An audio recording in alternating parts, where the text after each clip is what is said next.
put a huge emphasis on SEATology, and for this we give you a little repetition. What does this mean to us? What are we looking for? And then we want to give you something really special, key, what could really change your whole deal of riding. So we start again in the beginning. What is SEATology? So for us, it means that we find a communication with the horse, which is really coming from our seat. So I know everybody has a different definition what a seat is. So you could say it's the whole seat, but for us it's a communication really mainly with the surface where we have contact to the horse. So again, repetition. First thing is position our seat in a way that our horse can carry us as good as possible. Therefore I have the best possible alignment. Then I get this seat as still and stable as possible, that when I now change something little in my horse, that my horse can hear this as clear as possible. Because now it does not have to listen to another 1 million side noises. And then maybe just a little repetition, what do we mean with our seat? So for us the seat kind of goes from the shoulders down to my knees. So because the upper body we call box, and the aim is that the front and back and left and right has the same length in a stability, in a stable form. And now the really important part is, if I think about the surface, I sit on the saddle on a horse, it's kind of my butt cheeks, it's my pelvis, my seat bones, and now in here the adductors. So the adductors are the muscles from our inside of the thigh.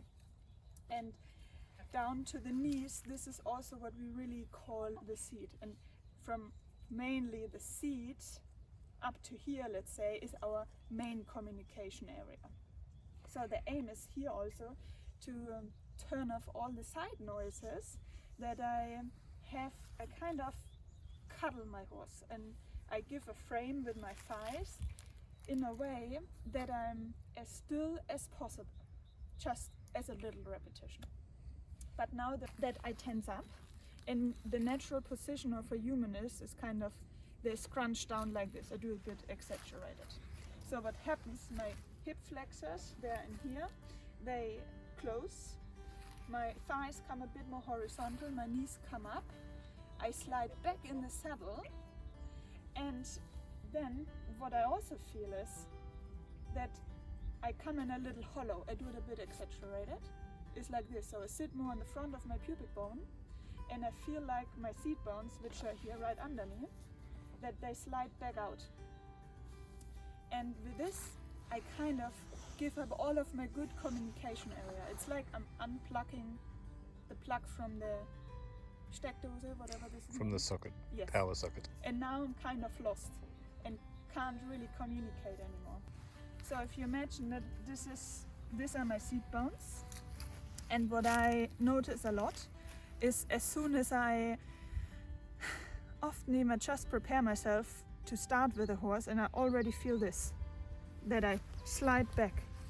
My energy goes back, and my hip flexors close, and I slide back, and I sit more on the front of my seat bones. And again, the problematic here is that I lose my good alignment. My horse can't carry me as good, and the communication, the refined communication, is kind of out of the window.